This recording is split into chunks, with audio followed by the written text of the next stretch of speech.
We're going to be continuing in our series through the prayers of Nehemiah.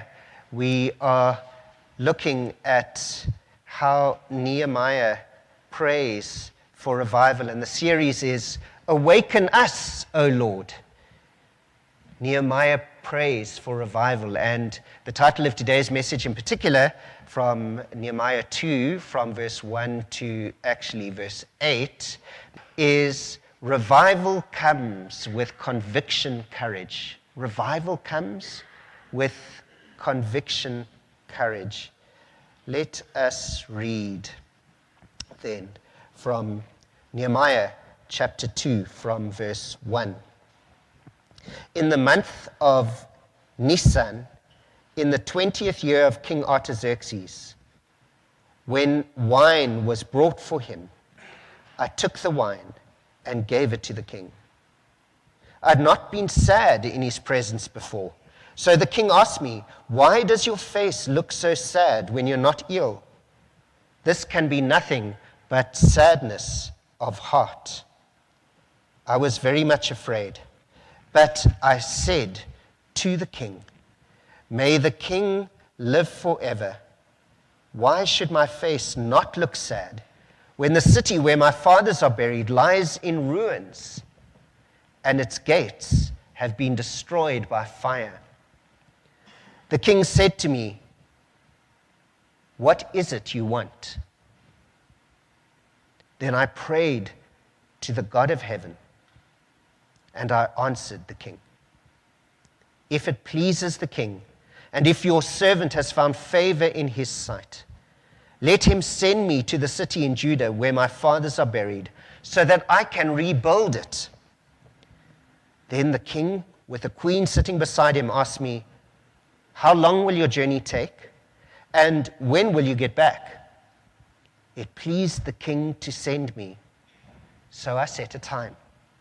I also said to him, "If it pleases the king, may I have letters to the governors of Trans-Euphrates, so that they will provide me safe conduct until I arrive in Judah. And may I have a letter to Asaph, keeper of the king's forest, so that he will give me timber to make beams for the gates of the citadel, by the temple, and for the city wall, and for the residence I will occupy."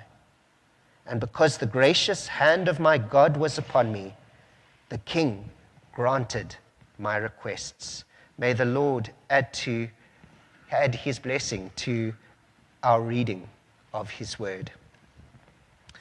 A man named Edward Vincent was one of the many who was touched by the revival preaching of D.L. Moody. Vincent's conversion wasn't dramatic, but it was real. And so Edward Vincent became burdened for the spiritual condition of a friend who was also a wealthy British gentleman, a Mr. Stud, who was immensely immersed in horse racing. Maybe his name was apt. He was Mr. Stud. He was involved in horse racing and gambling and in the high society of British life. So after one dinner at Mr. Stud's estate, Mr. Stud asked Edward Vincent, "Where shall we go to amuse ourselves after dinner?" And under deep conviction, Edward Vincent replied, "Let's go hear Moody preach." Stud was indignant. "It's not Sunday. Let's rather go to the theater or to a concert." But Edward Vincent stood firm in his conviction. He said, "You promise to go where I choose." And so Mr. Stud went with him to D.L. Moody's revival meeting and experienced a radical conversion on that night. He gave up gambling, he sold his horses, and he dedicated his estate to hosting gospel meetings. His transformation also impacted his family. His one son became the well-known missionary to India, China, and Africa. You'll know perhaps of C.T. Stud. And it all began with Edward Vincent's spirit-led conviction that Jesus wants to change lives. Jesus can change lives, even the lives of the least likely. And so the title of today's message is Revival Comes with Conviction Courage. Nehemiah had, we saw last time, received heartbreaking news. His people had been set free from Persia to go back to Jerusalem, but the city was still in ruins. The initial excitement of their restoration had evaporated, and now nothing was happening. The report he received said that they were living in great trouble and distress. It said that they were in disgrace. The news had brought Nehemiah to tears and then to prayer, crying out to God for mercy, confessing that it was their own fault, their own ignoring of God that had caused the mess that they were in. Nehemiah began to pray for change, a change in all their hearts, to return to God, that they would see God keep his promise to restore everybody who turns to him. We read last time that he began praying in the month of Kislev, in the 20th year of the king. And in today's passage, we read in the month of Nisan, in the 20th year of the king. I come to the first point, the burden of conviction. You see, Nehemiah had been agonizing before the Lord in prayer for 4 months, from the month of Kislev to the month of Nisan. 4 months. Round about 120 days. And as he had prayed, a conviction began to grow in him. He needed to speak to his boss, who just happened to be the king of the Persian Empire. But speaking to the king out of turn could result in dismissal at best and death at worst.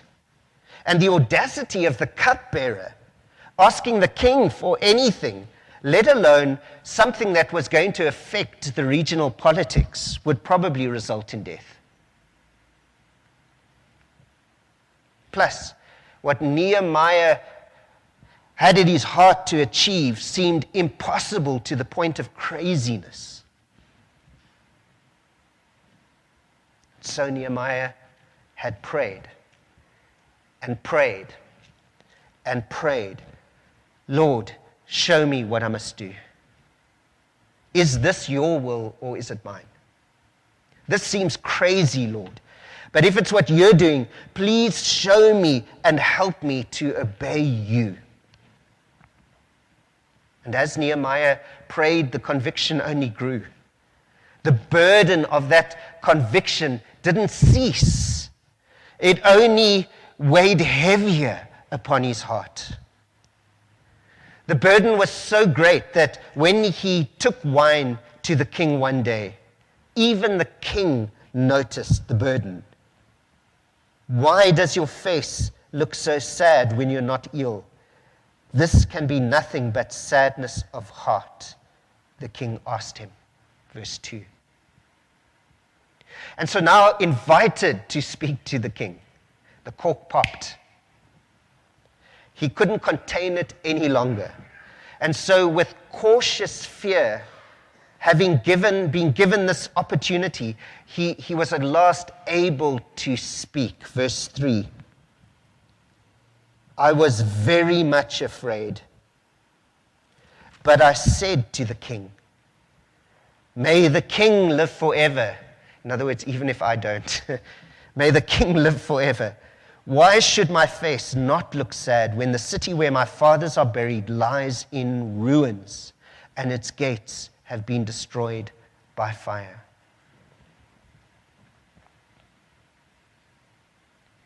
Revival comes from a God-given burden, a God-given conviction that things can't just keep ticking over the way they are. Things cannot remain in the state that they're in. Something needs to change. And as we lean into God in brokenness, not in arrogance, in brokenness and trust, that God-given conviction will begin to grow in us until there's just no other way but to move in the direction that God wants us to go. But our King is Jesus. We've got no need to be afraid. We've got nothing to be afraid of. He wants to revive us. He wants the best for us. And so we come to the second point. After the burden of conviction, we come to the moment of courage. Because Nehemiah had now told the king what had caused his sadness, but he hadn't yet told the king what he was hoping to achieve. That still had to come, what he had been convicted to do. But even after at least one cup of wine, King Artaxerxes was quite astute. Verse 4, the king said to me, "What is it you want?" What is it you want? The king asks. And this was the moment of truth that would determine how the future unfolded from that point onwards. What is it you want?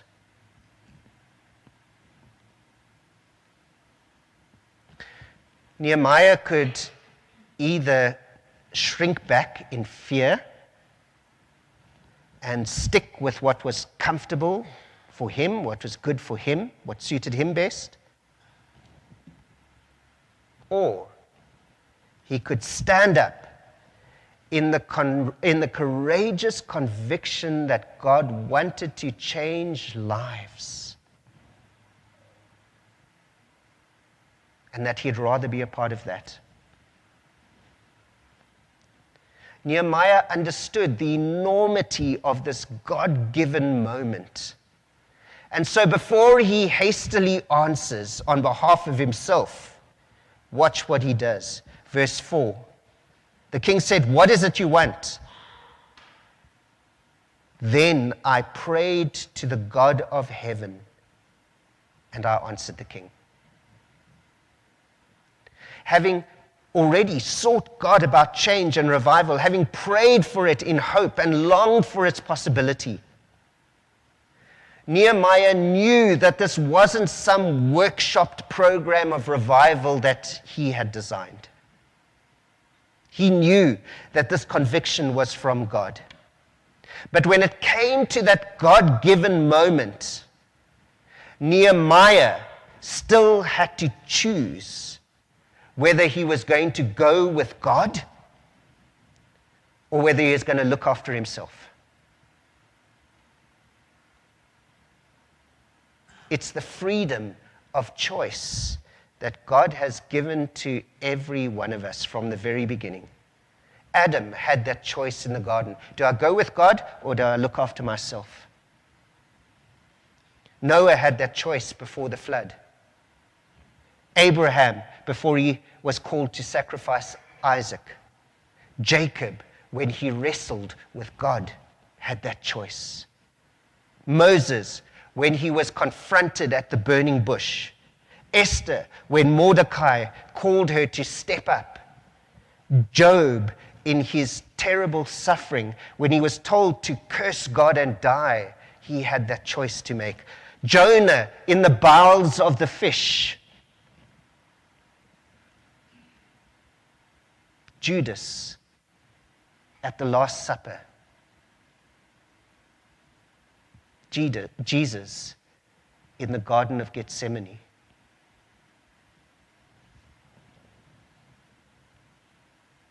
Lord, please take this cup from me, yet Not my will, but yours be done. It takes God-given conviction and God-given courage to choose against the base instinct of our fallen human nature to put ourselves first, wanting to retain control to protect our own interests. Nehemiah knew this. He had prayed 4 months for revival, but when the God-given moment of opportunity came, he still feared for his life. I was very much afraid, he said. And so, in that moment of choice, he asked God for the courage to do what God wanted him to do, rather than what was better for him.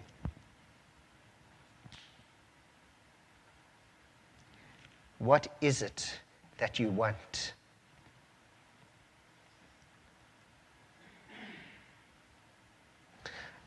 And then the last point, the fragrance of revival. You see, the moment that Nehemiah made the God-glorifying choice, the whole tone of the passage changes. Verse 6. Then the king, with the queen sitting beside him, asked me, "How long will your journey take? And when will you get back?" It pleased the king to send me, so I set a time. The king's compassion and his sympathy for Nehemiah's conviction is conveyed through that lovely comment that the queen, the symbol of gentleness and compassion and motherliness, the queen was sitting right there beside the king when he answered. Nehemiah confirms this when he adds, "It pleased the king to send me." And so now, for the first time after the longest night, the glimmer of revival begins to peak above the horizon. It may have just been the faintest of scents, but Nehemiah could now definitely smell the fragrance of revival in the air. After experiencing the brokenness, after carrying the conviction, longing for change, and having to have the courage to go with God, at last the hope of real revival had been solidified in the king's unprecedented response to help him.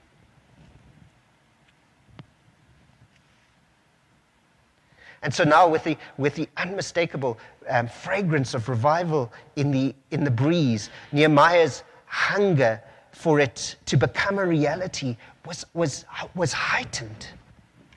He was excited now. He could smell it. It was in the air. And he was now going to pursue revival until at last he tasted it for himself.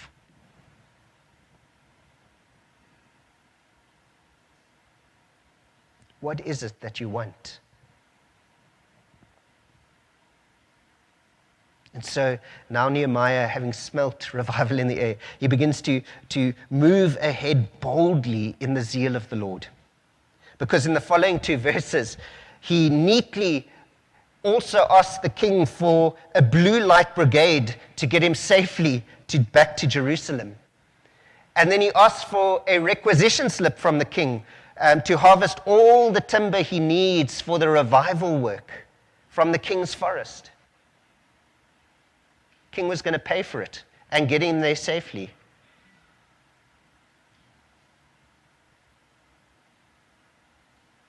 In verse 8, Nehemiah tells us that the king granted all his requests. Why? Because the gracious hand of my God was upon me. Nehemiah knew that this fragrance of revival was of God's making. It was from God. And that because of that, God would provide everything needed for it to happen. And so now Nehemiah was all in. he was now fully committed to doing what God was going to do. Going with God.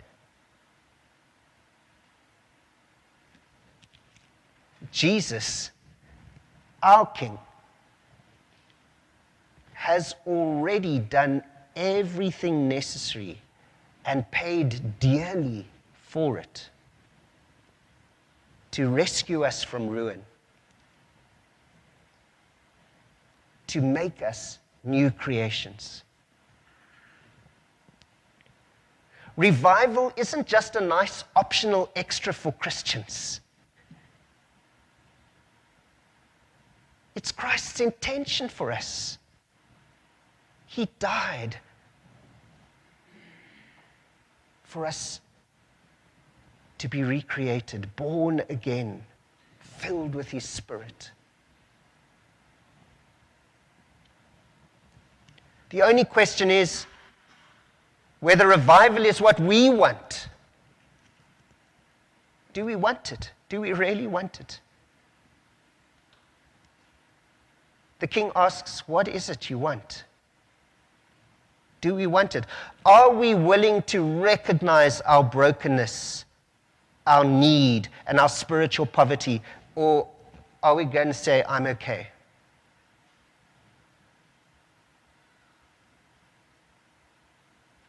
Are we willing to long for change? Or are we too comfortable, too set in our ways, too lethargic to be willing to change?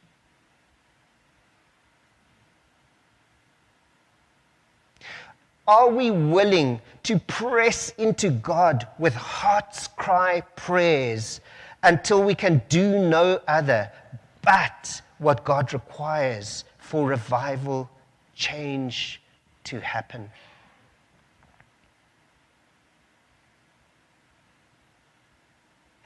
And when that God-given moment comes,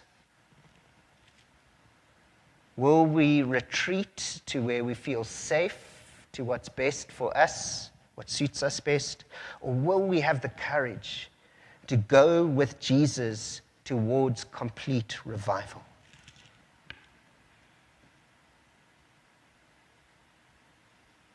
The King asks, what is it you want?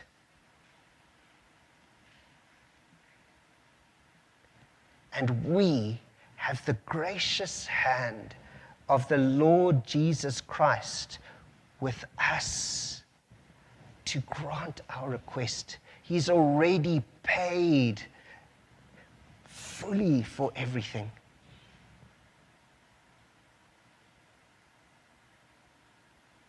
Do we have the courage to ask Him for revival?